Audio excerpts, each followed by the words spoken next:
नमस्ते। आजकल ये हेडलाइन कि रुपया डॉलर के मुकाबले रिकॉर्ड निचले स्तर पर है, काफी सुनने में आ रही है ना? पर इसका असली मतलब क्या है? क्या बड़ा नंबर बेहतर नहीं होता? चलिए आज इसी गुत्थी को सुलझाते हैं। तो सबसे पहले इसी कंफ्यूजन को दूर करते हैं। हम सुनते हैं कि रुपया 91 तक गिर गया है, लेकिन एक मिनट, 91 तो 90 से बड़ा नंबर है। तो फिर रुपया गिरा कैसे जब नंबर तो ऊपर चला गया? थोड़ी अजीब बात है ना?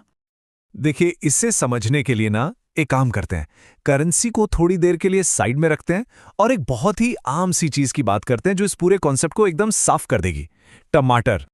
ये सब ना बस डिमांड और सप्लाई का खेल है। सोचिए, बाजार में टमाटर कम है लेकिन खरीदने वाले बहुत सारे लोग हैं, तो क्या होगा? जाहिर है टमाटर का दाम बढ़ जाएगा। बस ठीक यही हो रहा है डॉलर के साथ। भारत में डॉलर की डिमांड बहुत ज्यादा है पर उसकी सप्लाई कम है। इसलिए अब एक ही डॉलर को खरीदने के लिए हमें ज्यादा रुपए खर्च करने पड़ रहे हैं। मतलब डॉलर महंगा हो गया है और उसके सामने हमारा रुपया सस्ता। तो ये बेसिक कॉन्सेप्ट तो क्लियर हो गया। अब एक और बड़े मिथक की बात करते हैं जो करेंसी वैल्यू से जुड़ा है। अक्सर लोगों को लगता है कि अगर किसी देश की करेंसी मजबूत है, मतलब उसकी वैल्यू ज्यादा है, तो वो देश भी उतना ही मजबूत होगा। पर क्या सच में ऐसा है?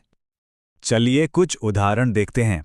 एक तरफ है बहरीन, उसका एक दीनार 227 रुपए के बराबर है, पर बहरीन एक छोटा सा देश है। और दूसरी तरफ है जापान, उसका एक येन तो 1 रुपए से भी कम का है, पर हम सब जानते हैं कि जापान दुनिया की कितनी बड़ी इकोनॉमिक पावर है।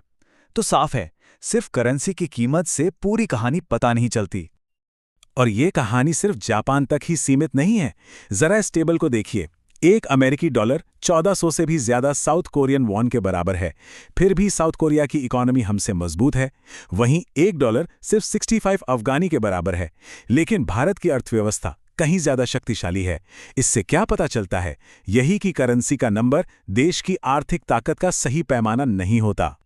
ठीक है, तो अगर नंबर से इतना फर्क नहीं पड़ता, तो फिर हर कोई रुपए की बात सिर्फ डॉलर के मुकाबले ही क्यों करता है?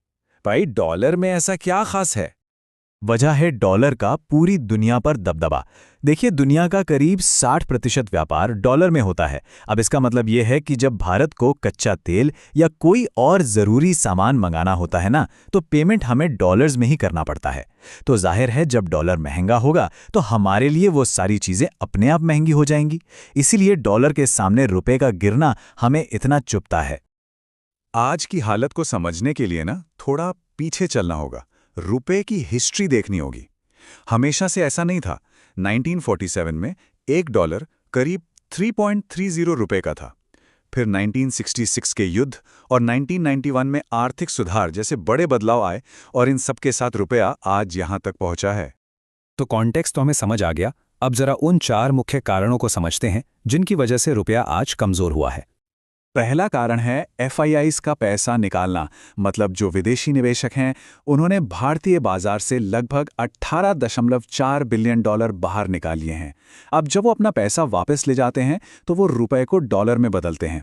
इससे क्या होता है? डॉलर की डिमांड अचानक बढ़ जाती है और रुपए पर प्रेशर आता है। दूसरा कारण है ट्रेड टेंशन। अमेरिका ने हमारे कुछ सामानों पर 50% तक टैक्स लगा दिया है। इससे हमारे प्रोडक्ट्स वहां महंगे हो जाते हैं और हमारी बिक्री कम हो जाती है। कम बिक्री मतलब भारत में कम डॉलर आ रहे हैं, जिससे डॉलर की कमी और बढ़ जाती है। तीसरा, हमारा बढ़ता हुआ ट्रेड डेफिसिट। मतलब हम जितना सामान बाहर बेच रहे हैं उससे कहीं ज्यादा खरीद रहे हैं। और इसकी एक बहुत बड़ी वजह है सोने का इंपोर्ट, जो इस साल लगभग 200% बढ़ गया है। और इस सोने का पेमेंट भी हमें डॉलर्स में ही करना पड़ता है, जिससे हमारा डॉलर का खजाना खाली होता है। और चौथा कारण थोड़ा हैरान करने वाला है। ये कमजोरी कुछ हद तक जानबूझकर लाई गई है। देखिए, भारत में मैनेज्ड फ्लोट सिस्टम है। इसका मतलब है कि RBI रुपए की कीमत फिक्स नहीं करता, लेकिन उसे एक दायरे में रखता है। तो RBI जानबूझकर रुपए को थोड़ा थोड़ा कमजोर होने दे रहा है। आप सोचेंगे क्यों? क्योंकि जब रुपया कमजोर होता है तो हमारा सामान विदेशी खरीदारों को सस्ता पड़ता है। इससे हमारे एक्सपोर्ट्स बढ़ते हैं। तो ये एक तरह का बैलेंसिंग एक्ट है। अब ये सब सुनने में बड़ी बड़ी आर्थिक बातें लग सकती हैं, लेकिन इसका सीधा असर हम सबकी जेब पर पड़ता है। चलिए देखते हैं कैसे। कमजोर रुपए का सीधा मतलब है जो भी चीज हम बाहर से मंगाते हैं वो महंगी हो जाती है। पेट्रोल डीजल के बारे में सोचिए, वो इंपोर्टेड कच्चे तेल से बनता है। आपका मोबाइल, लैपटॉप, इनके पार्ट्स बाहर से आते हैं। और जब ट्रांसपोर्ट महंगा होता है ना, तो उसका असर हर चीज़ पर पड़ता है, यहाँ तक कि सब्जियों पर भी। तो हाँ, रुपए के गिरने से सब्जियां भी महंगी हो सकती हैं। एक बड़ी मशहूर कहावत है जो आज के हालात पर बिल्कुल फिट बैठती है। भारत आशावादियों और निराशावादियों दोनों को निराश करता है। और ये बात कितनी सही है। एक तरफ रुपया कमजोर है, जो चिंता की बात है, लेकिन दूसरी तरफ भारतीय अर्थव्यवस्था 8% से भी ज्यादा की रफ्तार से बढ़ रही है, जो दुनिया में सबसे तेज है। तो ये एक मिलीजुली तस्वीर है। तो इन सब चुनौतियों को देखते हुए सवाल ये उठता है कि आगे का रास्ता क्या है?